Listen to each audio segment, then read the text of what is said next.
Mahal na leader, ano pong dahilan pinatawag nyo kami? Anong mahal-mahal na leader? Nasa impyerno tayo! Walang pagmamahalan dito! Demonyo ka! Saksakin mo nga! Saksakin mo! Pasensya nyo na po ako. Kinamumuhi ang leader! Yan! Ganyan!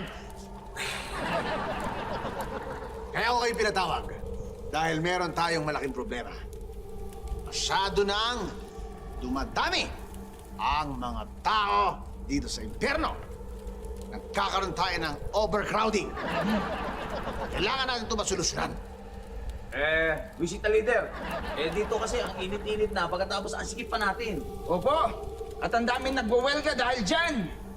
Ngayon, kaya ako kayo pinatawag dahil kailangan ko ng mga solusyon kung paano natin ito mareresolba. Hinayupak na leader! Oh! Bakit hindi natin ibahin ang standard sa mga pinapapasok natin masasamang tao? Ano yung mo sabihin? Itaas natin yung qualification. Diba? Para hindi naman lahat ng mga masasama, pinapapasok na lang natin ng agad-agad. Paano? Paano gusto mo mangyari? Halimbawa, yung taong nagdakaw kanina ng 5 milyon, o dapat hindi lang 5 milyon ang ninakaw nun, dapat man lang 10 milyon bago natin pinapasok dito. Ang galing mo talaga, demonyo ka!